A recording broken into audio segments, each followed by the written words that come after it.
Welcome. My name is Zach Flynn, and I'm director of the Museum of the Peace Corps Experience, and I'm so glad that you're here. Tonight is an exciting evening, not just because of the exhibit we've got outside, not just because of the amazing speakers that we have here, but because of the space that we're creating together. So thank you for coming and being a part of that. The Museum of the Peace Corps Experience is a museum in the making. We're dedicated to creating space for peace education, cross-cultural learning, and civic engagement. And when I say space, I mean that quite literally. So right now we operate out of 2 storage units, one here in Bethesda, Maryland, and one in Portland, Oregon.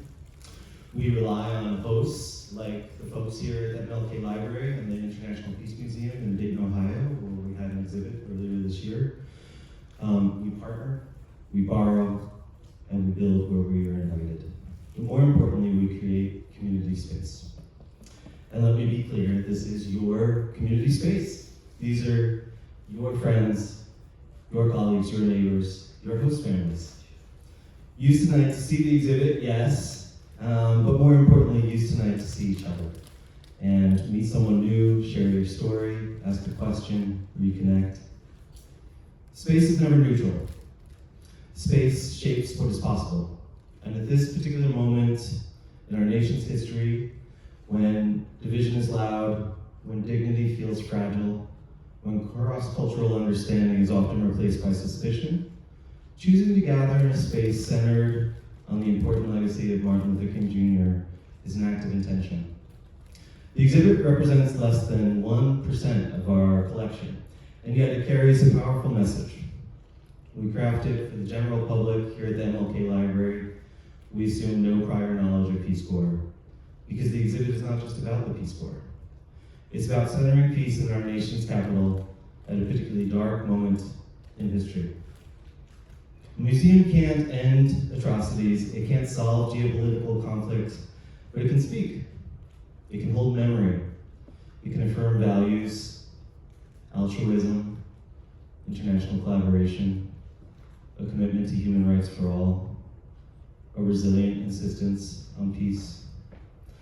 Tonight's conversation, Black Peace Corps Journeys, Designing a Life After Service, feels especially urgent right now. When questions of belonging, representation, and citizenship are at the forefront of national dialogue, we need honest space. We need room for lived experience. We need to listen to how service shapes identity, and how identity shapes service. Space matters. Who gets to be seen matters. Whose stories are preserved matters. Who feels welcome in the room matters.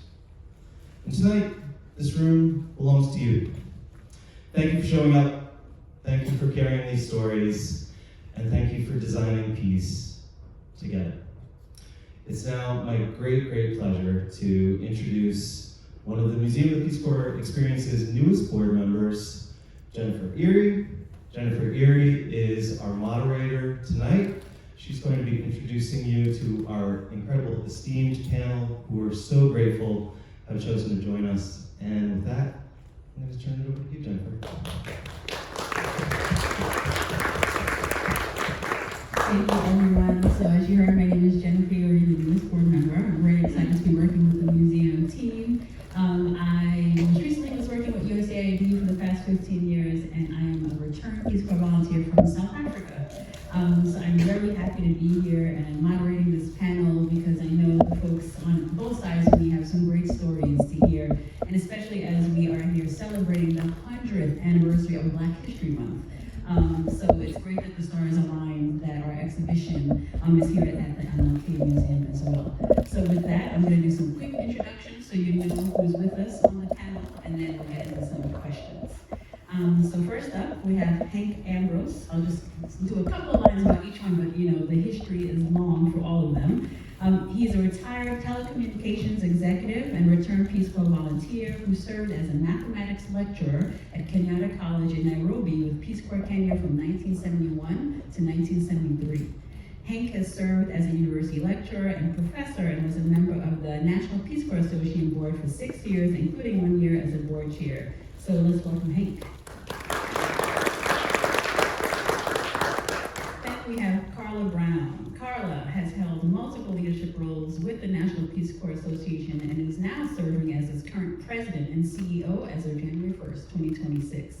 She is a returned Peace Corps volunteer who served in the Comoros Islands from 1992 to 94, teaching English and supporting maternal and child health initiatives. Welcome, Carla. Then we have Claudette P. David. She's a Haitian American like me, national policy and advocacy leader whose approach to coalition building and community engagement was shaped during her Peace Corps service in Gabon as a community health educator.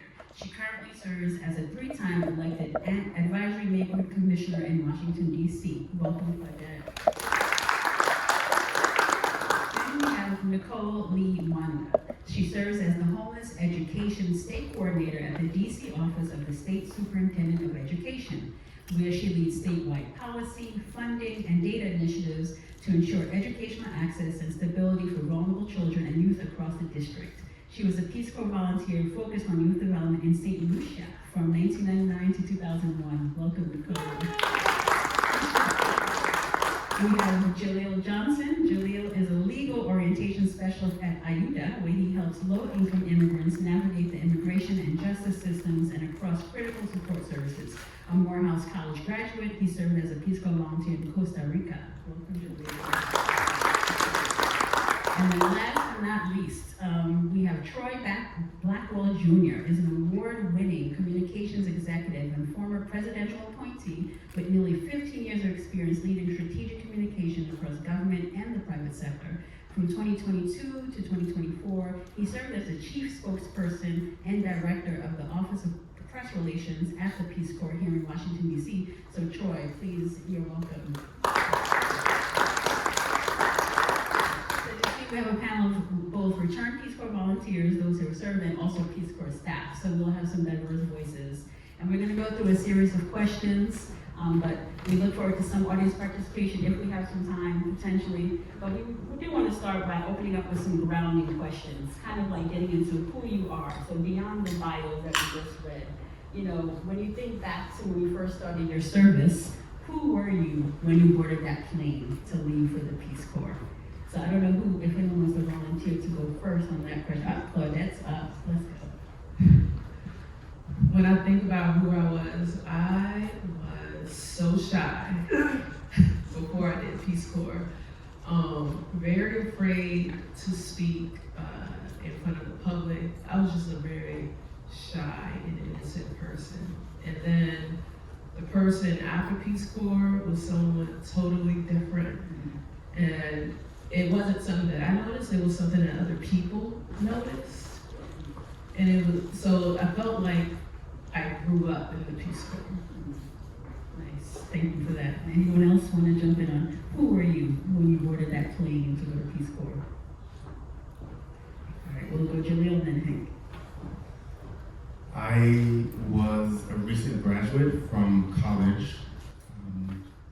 I was very adamant about not wanting to continue traditional schooling because I was just tired of the cycle of class, essay, homework, class, essay, homework.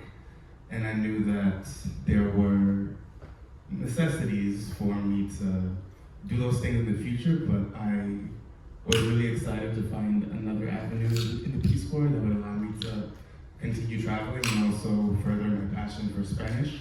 So it was married in Costa Rica, but I was very looking forward to an opportunity to just change. Great, thanks for that. And then Hank, how about you?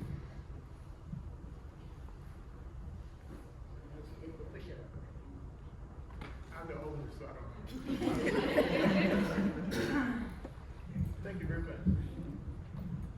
So, I'm going to talk about when I got to the plane, but there are things before the plane. I left Emory University to go to State University of New York and what was called the Peace Corps College Degree Program. So in 15 months, you finish your college degree and you train for Peru. No, I trained for the Peace Corps. I was all set to go to Peru. The Peace Corps called and asked me if I wanted to go to Kenya. But I'm not that bright, so I said no. called me right back, and I said yes. Now, the reason I bring this up is that in the Peace Corps training program for Latin America, there was only one Black American. So when I got on the plane, I was saying, there must be, we're going to Kenya, we're going to Africa, there has to be more than one Black American in this training group. Now, this was 50 years ago. It was still just me. Fortunately, when I got to Kenya, they had a large group of Black volunteers the year before. So I had 4 guys waiting, saying, we heard a brother was coming. So we were coming to meet him. So that's my getting on the plane. Thanks for that.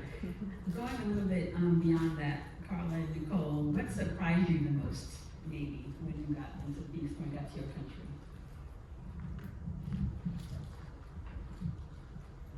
I think what surprised me the most was probably how quiet it was. And where I was, couldn't find it on a map. So I think I looked for about 4 or 5 maps before I got Comoro Islands or small islands between Madagascar and Mozambique, and the full population on the combined 3 islands at the time was 500,000 people. So you couldn't find it on a map. And so getting there, it was so quiet. I think that was the big thing. You know, I was coming from New York. So yeah, there was just like nobody there. So how about you, Nicole?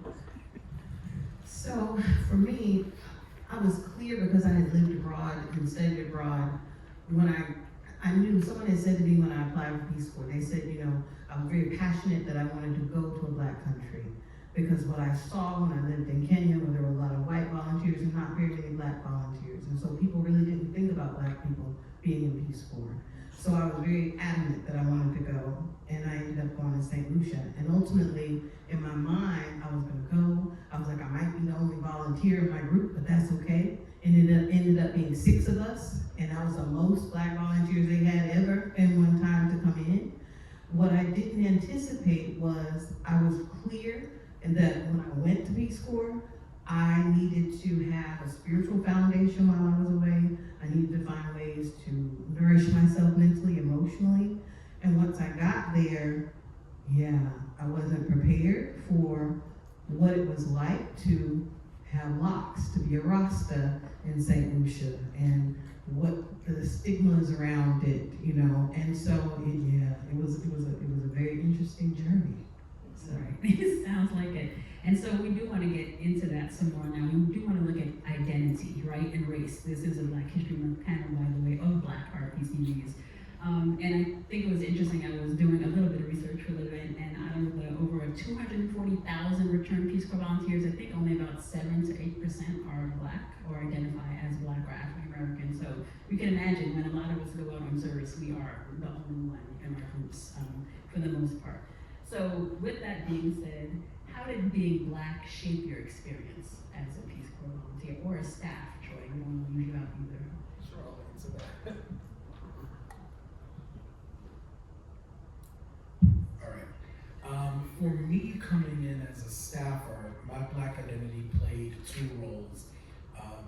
I think it's hard to talk about race in America and not talk about the socioeconomic aspect of it. So when I joined Peace Corps in 2022, there were no volunteers in the fields because we were still coming out of the midst of the COVID pandemic, so all of the volunteers had been evacuated. And our strategy was, how do we get these volunteers back into the field? And what immediately stood out to me was the discrepancy in getting Black students, college graduates, adults to even sign up for the Peace Corps in the first place. Because when you look at race and you look at socioeconomic status, at least what I felt from my perspective, I'm someone who is first generation. Similar to Carla, I'm from New York. I grew up in the South Bronx. And so to me, coming into that mindset, I thought a lot about folks who were thinking, maybe they can't take 2 years to volunteer for little to no pay. There are folks who may have something what we call the Black tax, where your family and community is relying on you for financial support. And so those were questions that I brought to the meetings that we had with our director and our chief of staff. Those were not necessarily questions or ideas that were coming up around the table, but I felt like my Black identity, thinking about, one, how do we get more HBCU graduates to sign up for Peace Corps? How do we get those from a lower socioeconomic status to sign up and find the Peace Corps useful to them? Because we know when you make those decisions, you You also make those decisions with your family and community in mind.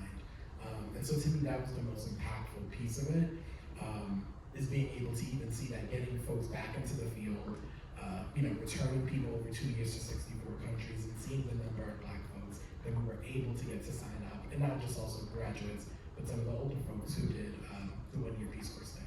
Yeah. Okay, no, thanks for that. Anyone else want to talk about how was it being Black as a Peace Corps volunteer?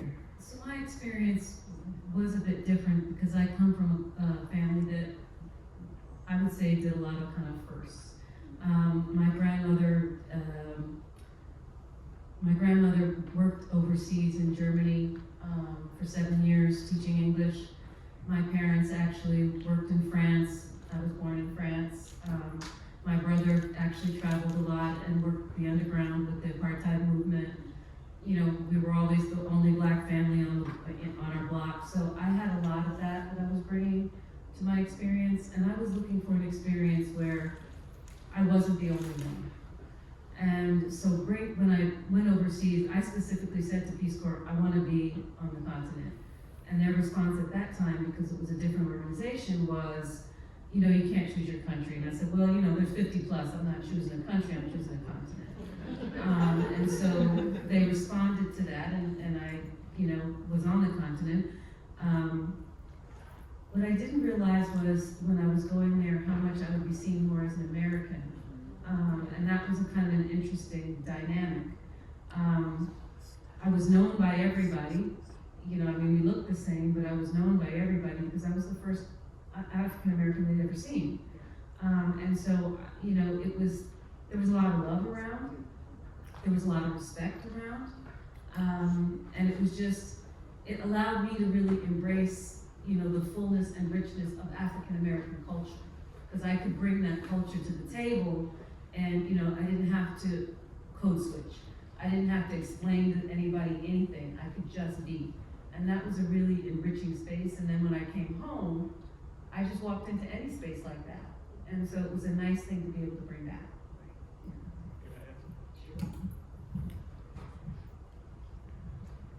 So you were in Kenya, you're in a bar. All of a sudden you come over and say, you damn Americans, I hate you.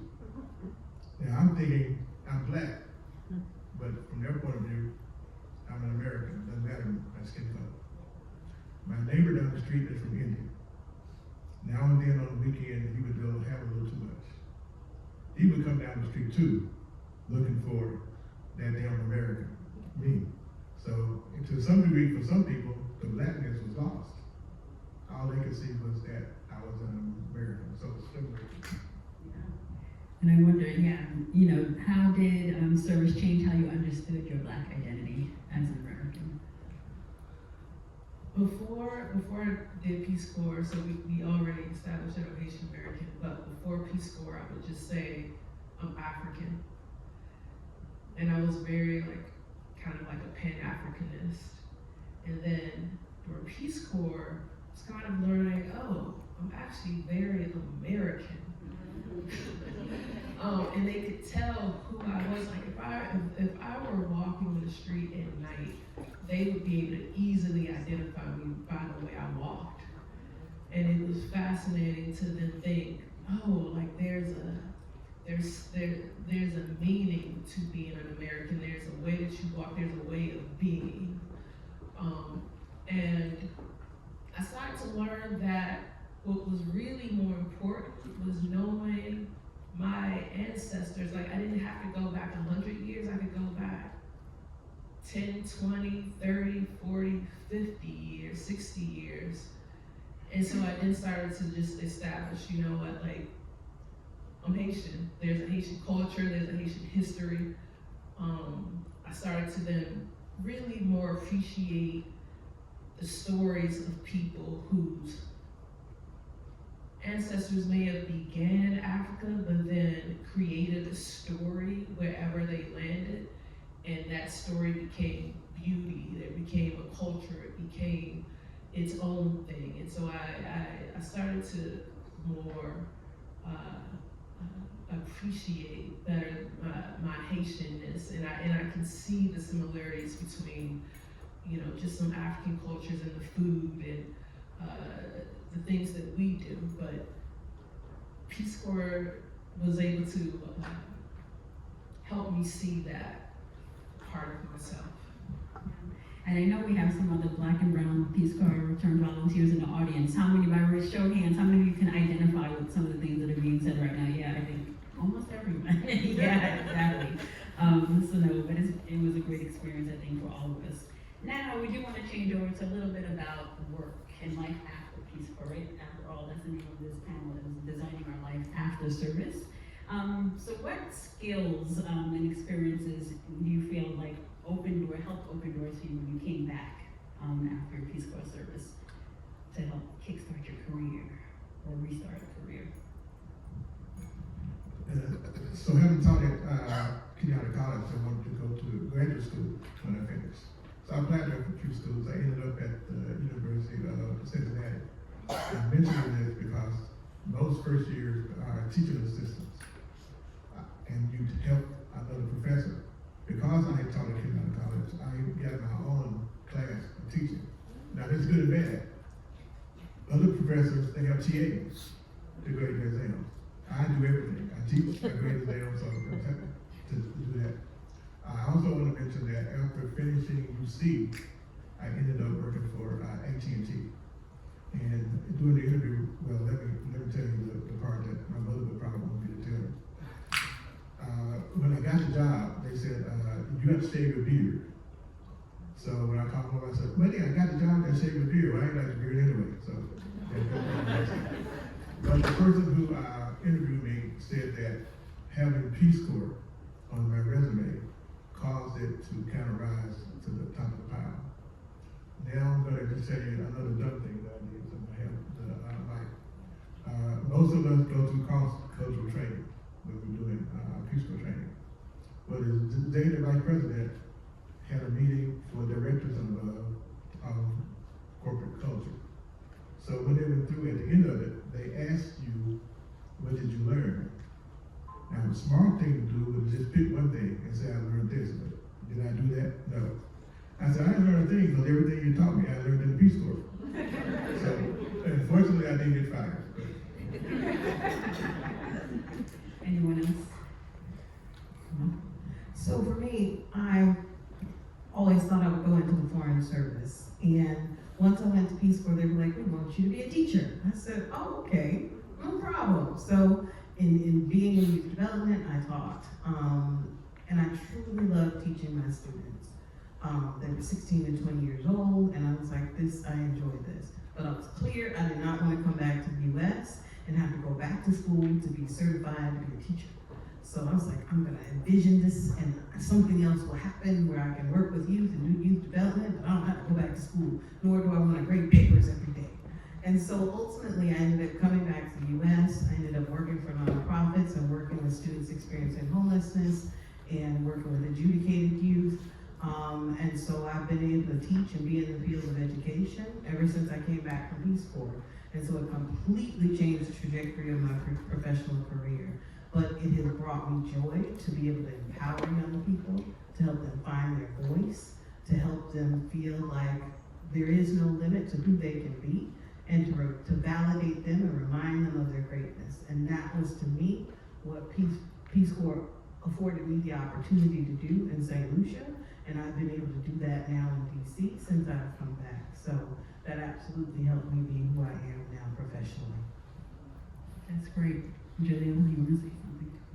Yeah, I often say that I finished service in 2016, and I often say that I'm still riding the coattails of my service, like almost 10 years afterwards, because as soon as I finished and returned to the States, the first job that I got was through the special hiring portal that our PCBs can apply through. And then I was at work one day and my supervisor came up to me and she was like, hey, Jill, we're trying to give you a raise, but we just want to make sure you had a master's degree. And I was like, oh, I don't have a master's degree. And she was like, okay, no, never mind. So I didn't get the raise. I didn't get the raise, but I was like, I need to get a master's degree. That's what I need. So then I applied through Coverdell, and then I got the master's globally. And every interview that I've ever been on after the Peace Corps, the strongest piece of all of what I have to share is always about Peace Corps experiences and writing grants and dealing with resilience and finding a way out of no way.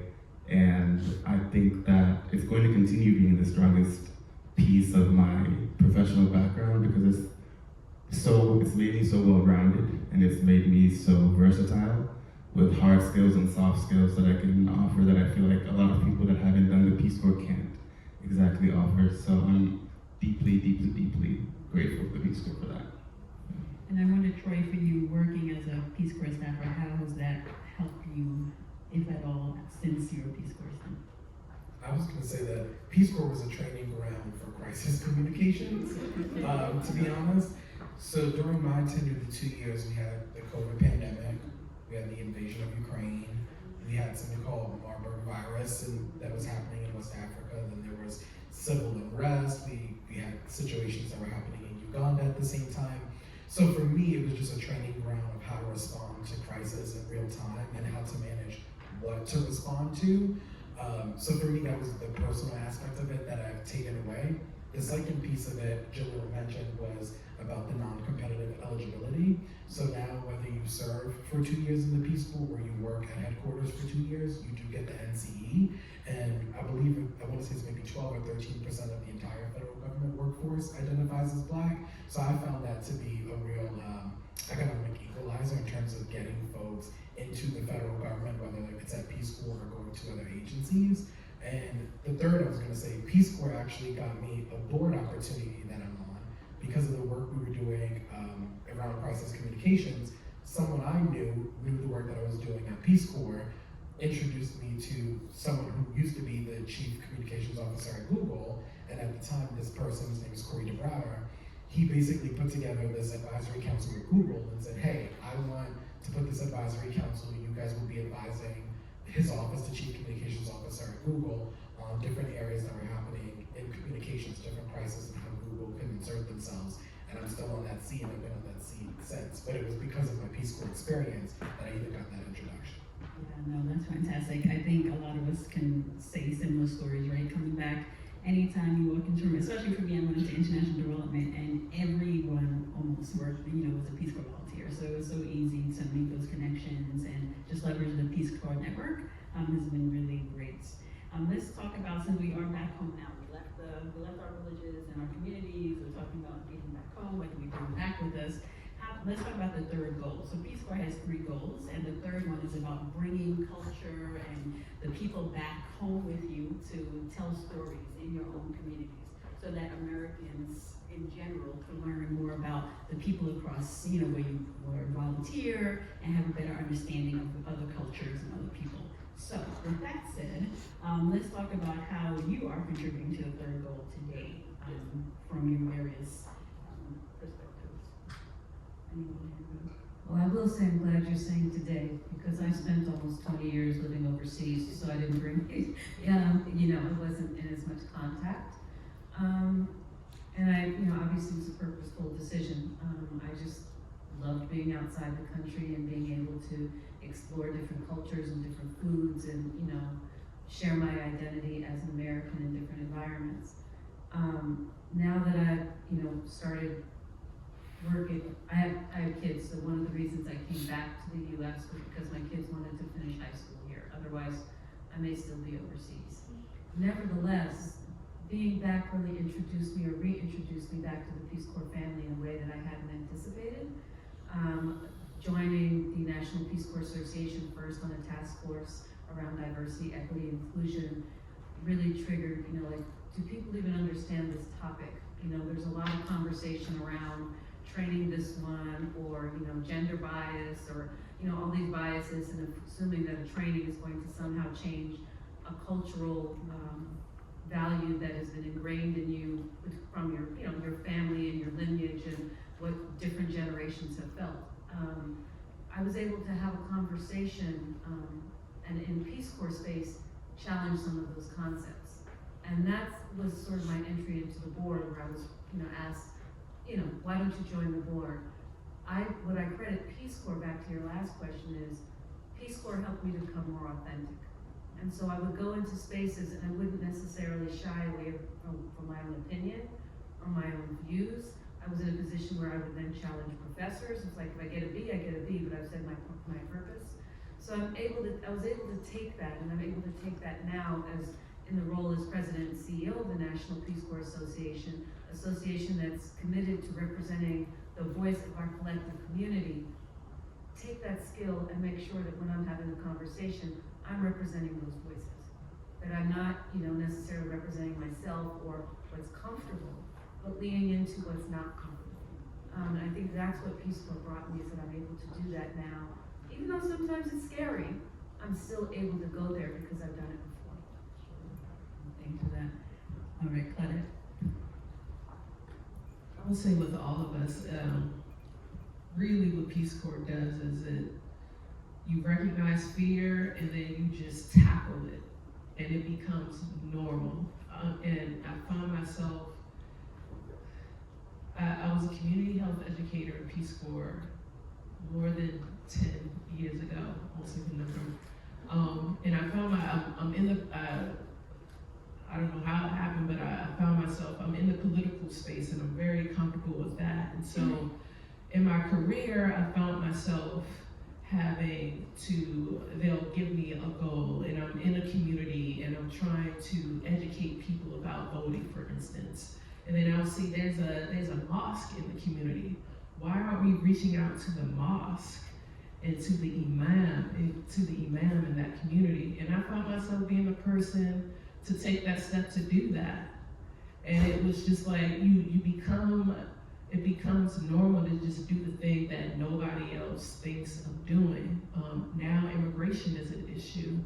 And I found myself being the person setting up meetings with folks at the Senate Appropriations Committee, Senate Homeland Security Committee, with Haitian faith leaders to talk to those staff members about why immigration TPS is important for Haitians.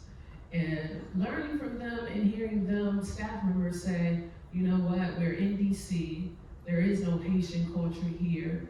What you all need to do is make sure that you help change public opinion and tell more stories in the press about what your experience is. But it takes one person to be able to just not be afraid to take that step, to just do the outreach, to have the conversation with people, to even bridge the gap between the folks who want to make some change but don't know how to do it, and step up and build that bridge. Right. And I wonder for folks, how has your notion or your understanding of service evolved since you being a Peace Corps volunteer? How has that changed for anyone? I think for me, what I recognize is that to be truly of service is to understand that you're going to be, for me, to go from a humble space of going in to support, but being able to listen to see what people need and not to assume what they need. And therefore, it taught me to be adaptable in many different settings, but ultimately recognizing that when I came back to the US, I wanted to continue to be of service, but wanted to again see how people, what the needs were.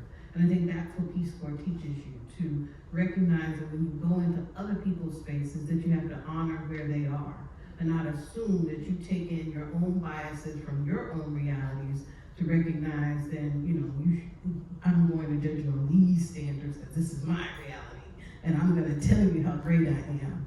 And so ultimately, I think that's helped me to be adaptable when I came back, but I wanted to be of service professionally, personally. So I came back and I would volunteer. Anytime Peace Corps wanted somebody to speak, I was like, I'll go speak to some young people in a school. Let me go talk about Peace Corps. And so it really helped me be passionate about being of service in many different ways and to become passionate. And so I find back to your original question is that for me, that third goal is about helping, just even on a domestic level, helping Americans to connect with other people that are immigrants, that are, international, that are whatever. And it's amazing how sometimes I can be in settings and there can be a person and they're so frustrated because they can't understand the other person because they have an accent. And they're like, I don't know what you're saying. And so in those moments I step in and I'm like, oh, this is what the person is saying, and this is what this is what they want, this is what they need. And they're looking at me like, how did you figure all that out? Like, my goodness. But I think, again, when you're used to living abroad as a volunteer, then you learn to be adaptable and you're able to support. And so I think that's the piece that Peace Corps helped me to be of service in, is being compassionate and then being able to be like a liaison between different populations of people in the U.S. and abroad.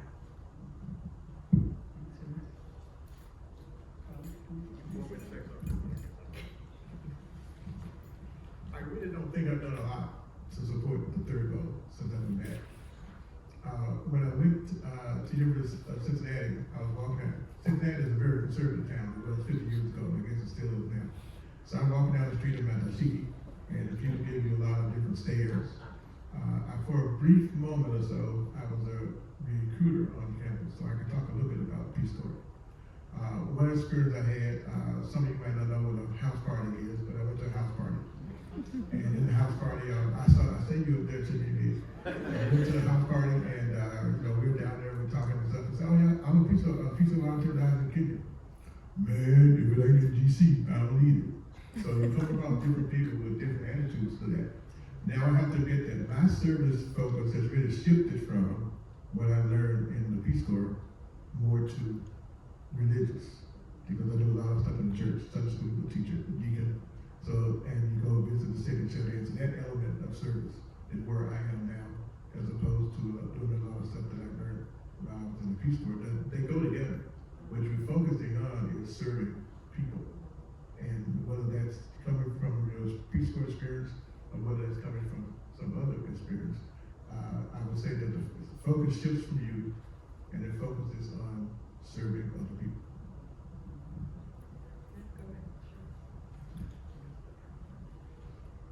So I fully agree with what my colleagues said up here. I think the one thing for me, because my whole life has been around service and I've been in some pretty tough places, South Sudan, etc., but what I found that we don't really talk about is it is very much about self, but service is fun.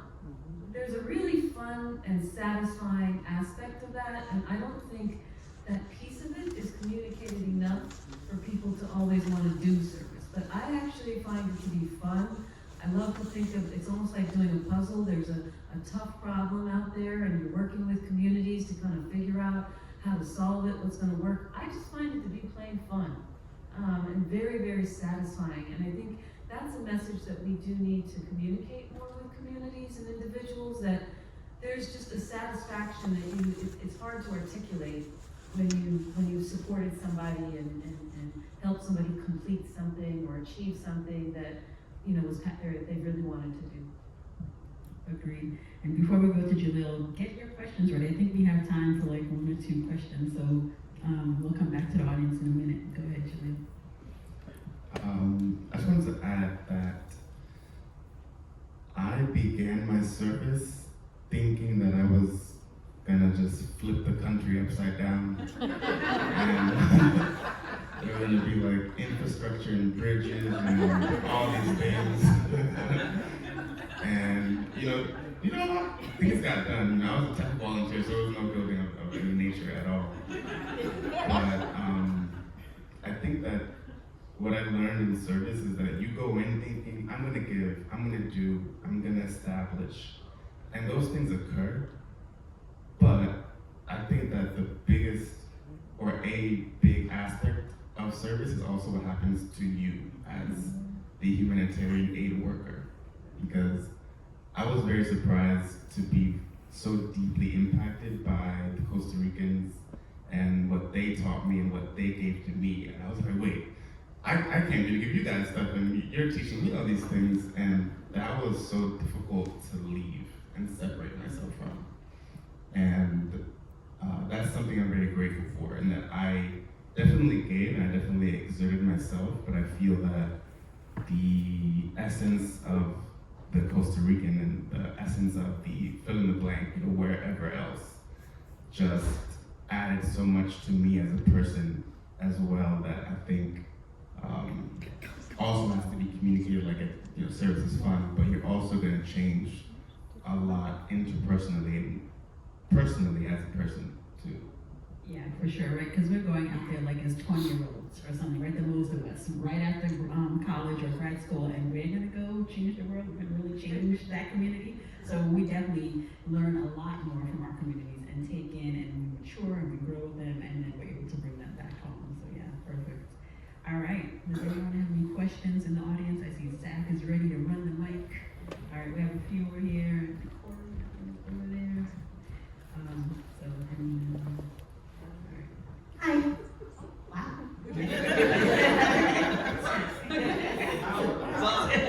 And please tell us, if you served in Peace Corps, where were you? Sure. Hi, my name is Remy. I served in Peace Corps, Eastern Caribbean, St. Lucia. I worked for 3.5 years as Peace Corps staffer, and I served in St. Vincent and Grenadines and Peace Corps Response. Get Peace Corps Response on your panel, because really, like, honestly, Peace Corps Response on this panel, please. So I served in Peace Corps Response for my first term was a whole year, then I extended. But I digress. So in my experience, first as a Peace Corps volunteer, and then I immediately became one of the Eastern Caribbean staff members as a program manager for Peace Corps Response. One of the things that used to hurt me to my soul was to see Peace Corps volunteers come in, they do their service, oh yeah, we love this community, we love the people there, woo-de-woo, and then they either ET or they finish their service and they leave, and that is it. And it would deeply hurt me because I just felt like I don't want to say but I felt like almost people were being robbed, that some volunteers would come, it wasn't all, but some volunteers would really just come, serve and leave, and then they go back to the US and their lives would completely go back to whatever it was before. And so I guess what I'm asking is, what have you done throughout your years since your service, or even a few years after, to remain connected to the communities where you served? Have you, and it's okay to be honest, some people do, some people don't, and if you haven't remained connected, what are your feelings, or why did you choose not to remain connected? Great, thanks. I think maybe we'll take a few and then come back to the panel, Zach. Yeah.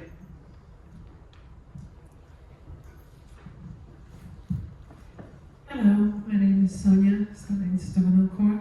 I served in the Peace Corps Islamic Republic of Mauritania, 87 to 89 to 91.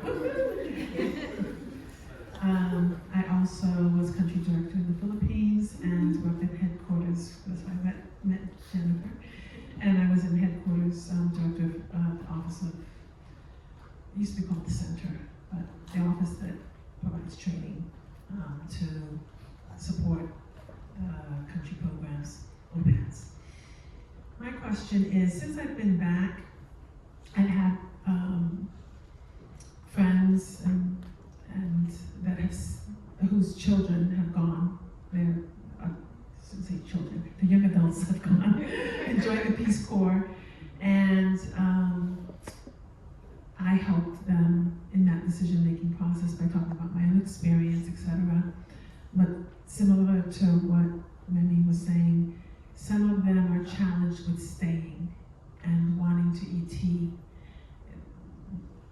It's been, they have the challenges that I'm familiar with as both a volunteer and as a country director, that it's, there's challenges that you will be faced and you have to pull on something within yourself to be able to stay. So, 2 questions is, what helped you stay? And second, what role do you think RPCVs can play in supporting volunteers in not ETing once they're there? And ETing, for the non-Peace Corps folks is early termination. So early termination. Hi, my name's Amanda. I was a Peace Corps volunteer in the Islamic Republic of Mauritania, and I did Peace Corps response in Antigua. I'm apologies for being late, and it may have been touched on earlier, but I have a question. Given our political state and the precarious nature that development is in, and Peace Corps itself, we're in a room with people with shared experience and who value Peace Corps and value our engagement overseas. So when we're not in the rooms with people who are sharing our same thoughts, like, what is your approach in showing the value of Peace Corps, especially in our own communities, where brothers serve too, and even talking to our parents about our experience. We were from the South, first people to have traveled overseas. They didn't really understand why we would not serve in America. So even now, that's still an issue, and even more so now when we've backed away from our commitment. So I'm just wondering, in your own experience, how have you tackled that with our own communities? And then more broadly, when we're talking to young people about the importance of Peace Corps and being a Black Peace Corps volunteer, how you tackle that as well? Thank you. Some really great questions. I think Hank, you're saying one more before we turn to the panel.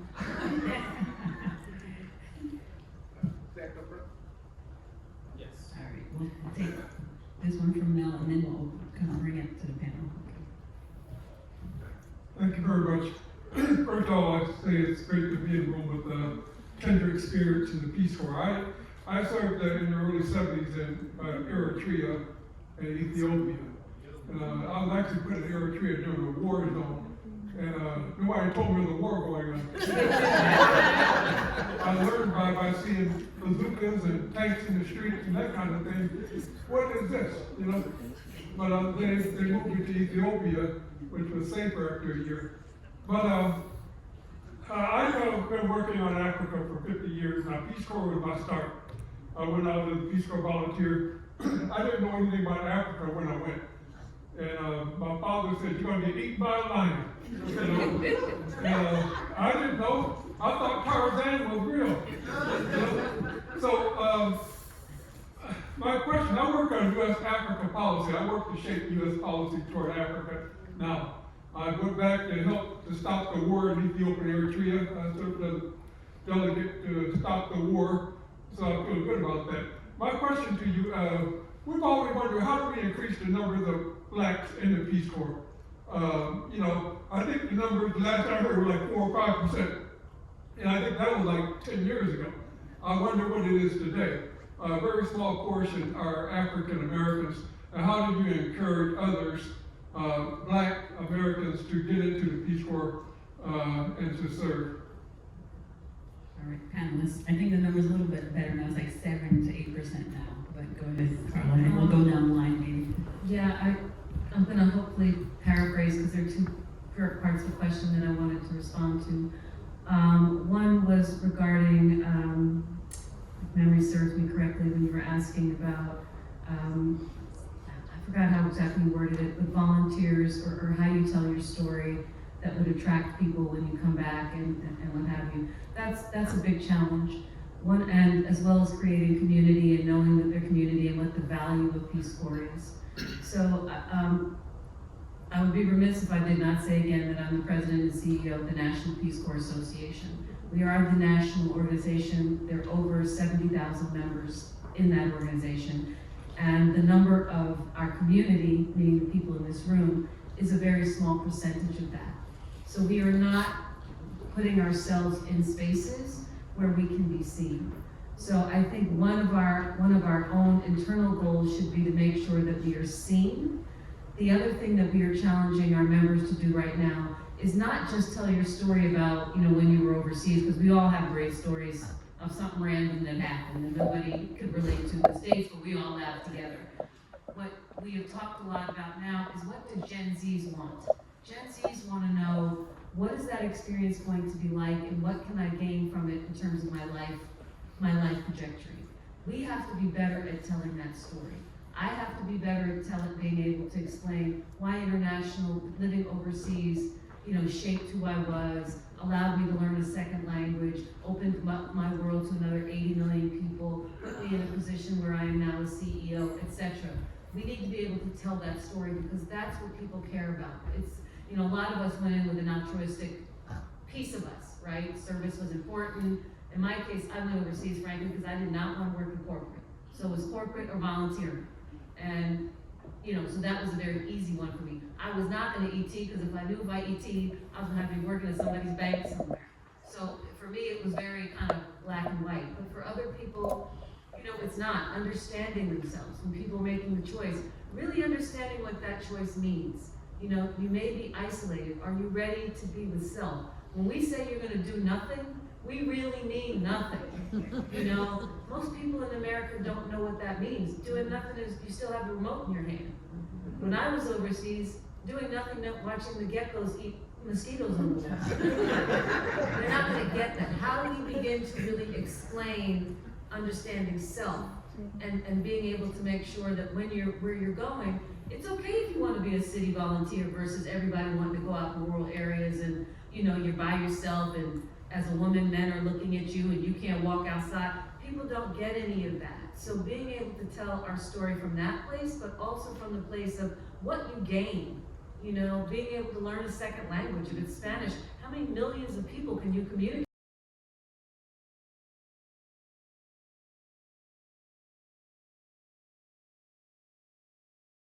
Return volunteers.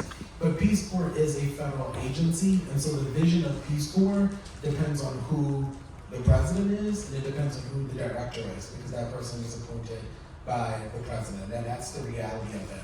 And so what happens is that every 4, even every 8 years, that vision of Peace Corps and how that plays out for the staffers, how that plays out for the volunteers in the fields, contractors, it all looks different. And what I'm hearing and the points that are going through my head is the difficulties, the challenges that we have to be very realistic about, which is that service is great. We know that we need more Black people in service. We want more people to serve. We don't want people to ET. We want people to do more. But there are very real challenges. And some of those challenges which we did address when I was there, one was the medical clearance process, because that holds up a lot of people. We did a lot of work to improve issues around sexual assault allegations. I think it's like over 65% of Peace Corps volunteers are women, and as you can see, even in the Black spaces, Black women are predominant. Third, we looked at even LGBTQ rights. I set up the intersection as being a gay Black man. During my tenure, I had to figure out how do we respond as an agency when we had countries like Uganda that were criminalizing gay people, but then we're sending people into the field, potentially putting them in harm's way. So all of those things, I think, are barriers to service. Those are things that we all tried to address during my 2 years there. One of the things that we did is we came up with something called the Bold Invitation Campaign. So if you ever flew out of the DCA, you may have seen some ads on YouTube. It was my team that put that together, the Bold Invitation Campaign. The whole purpose of that campaign, and if you look at the commercials that we had that ran on Hulu, Spotify, YouTube, even if you YouTube Peace Corps Bold Invitation Campaign after this, you'll see that each of the different ads reflects multiple forms of diversity. So when we were coming up with the vision board, we said, we need to make sure that we are letting people know about Peace Corps response, that Peace Corps is not just only 20-something years old. You can be a retiree and also serve in Peace Corps.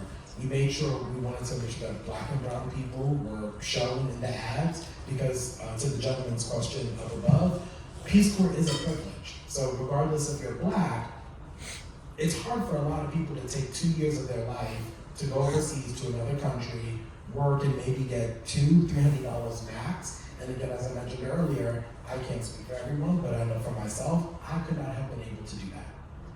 And I know so many people who could not, because I take care of my family. I come from a community that I financially have to give back to. And that's a very real thing, is we're saying we want more people to do this work, but there are systemic barriers that exist. And once we get those people, it doesn't change that those barriers exist. If you come into Peace Corps, you still have to figure out your financial responsibility. You still may have issues that come up with it. Again, if it's a medical clearance, if it's mental health. I know there's been conversations about how do we get Gen Z to want to sign up. 250,000 people just got furloughed from the federal government this year. So even the attractiveness of non-competitive eligibility is not what it was 12 months ago. So I say that not to be the curmudgeon, not to be the Debbie Downer, but I think before we ask how can we get people to stay, how can we get more people to sign up, I think the real question is how can we get Peace Corps to systemically change the barriers that currently exist to make all of those other things happen. Yes, and I think unfortunately we are running out of time, Zach, if I'm correct. We have a hard stop. We need to wrap up. Yes, We need to wrap up. It's 7:15, 7:17. We have to wrap up. So maybe just to give the panelists 30 seconds, anything you want to leave with the audience about your Peace Corps service or afterlife of the Peace Corps? 30 seconds. Let's go down the line. Hank. I can say I'm blessed. I'm blessed that for a family of 5, my parents allowed me to go to Peace Corps, but I almost missed it because of teeth. It turned out there was a new dentist who came in town. When I went to see him, he said, "Look, I'll take care of your teeth. You pay me when you return from the service."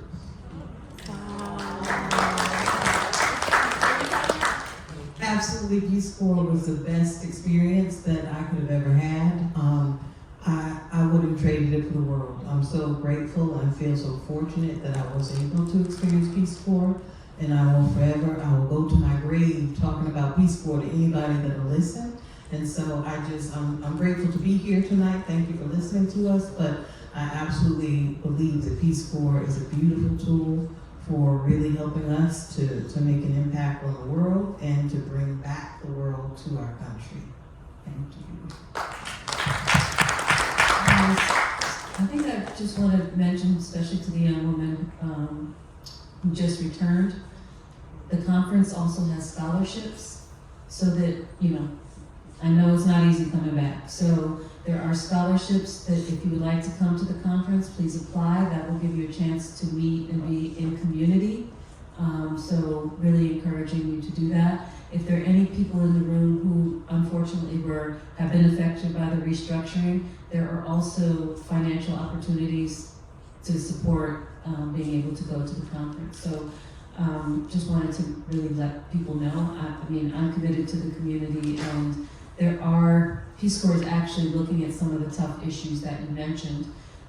Be part of the National Peace Corps Association because we are your voice. And I have meetings with Andrew Wilson, I have meetings with the acting director, etc. My job is to be able to talk about and bring some of these tough questions to them and help them navigate. And hopefully begin to make a change because it is a tough time. There's no naivete in the room. Peace Corps is lucky to be secure financially, and yes, there was a cut, but we all know what has happened across the board. We're not at that level. Our job is to make sure that people know the values of Peace Corps, to make Peace Corps more visible, so it will not happen. Thank you, Carla. I'm just going to say, from my perspective, Peace Corps is the most cost-effective form of diplomacy. You care about diplomacy, you care about human-to-human connection, connecting people. Obviously, there's many people here who are returned volunteers, but if you haven't served, I encourage you to sign up and applaud you again for Peace Corps Response and other short-term programs. It's not just for recent college grads. You can serve at any age and capacity in life, so I would encourage you to do so. I still speak to some of the career staffers I worked with. I still speak to some of the volunteers I met from some of the trips that I've taken with the director when I was there. So I just will say from my perspective as a staffer, it changed my life for the better, and I'm deeply appreciative to even be within the Peace Corps family.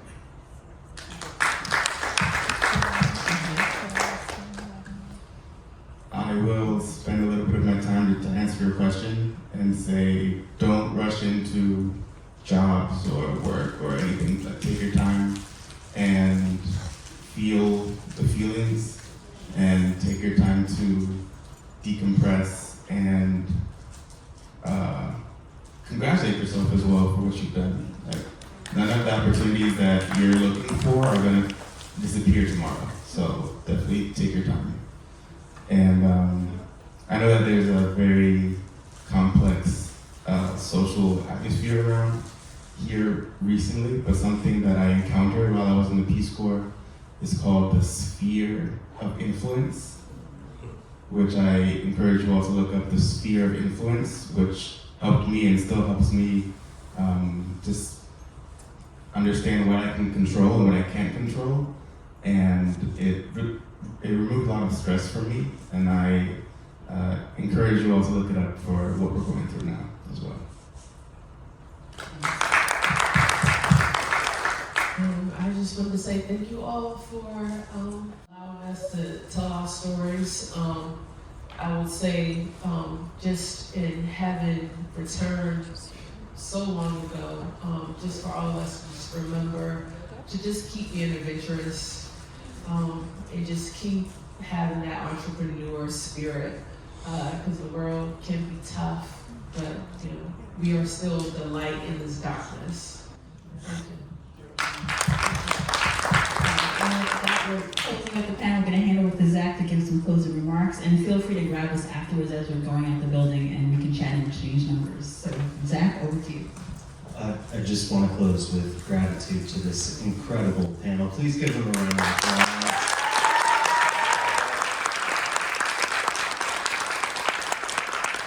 Thank you to Jen Erie for your fantastic facilitation. Thank you. Thank you to our friends here at the Martin Luther King Jr. Library, Monica Miller, Linnea Hagerty, and a huge team that supports the exhibit and just our mere presence here. Thank you all for showing up tonight and spending time with us, and your beautiful questions and the spirit and energy you brought into the room. This is our closing event for the Peace by Design exhibit. It's one of 2 exhibits that we're doing here at the Martin Luther King Jr. Library. We'll be doing a second exhibit, 65 Objects That Changed the World, opening in fall of 2026. And like everything, it takes a village. We need your help. And so if you're able, if you can, please support our work. You can visit our website here. You can donate your stories. You can donate your time. You can donate your money if you're able. And if those of you are able to donate $100 or more tonight, we have a copy of Advisor to the Board, Dr. John Fleming's Mission to Malawi book. We lost John this past year. He was an incredible member of the museum community, but the larger museum landscape launched a dozen African-American focused museums across the United States, was on the board here at the Museum of the Peace Corps Experience, served in Malawi, and talks about it in his book, and also talks about it on our YouTube channel with Hank and Reggie Hodges, another African-American volunteer that served in Sierra Leone in the early 70s. This is just a part of our programming, our stories, our growth. Please be a part of our journey and continue to walk along with us. Thanks so much.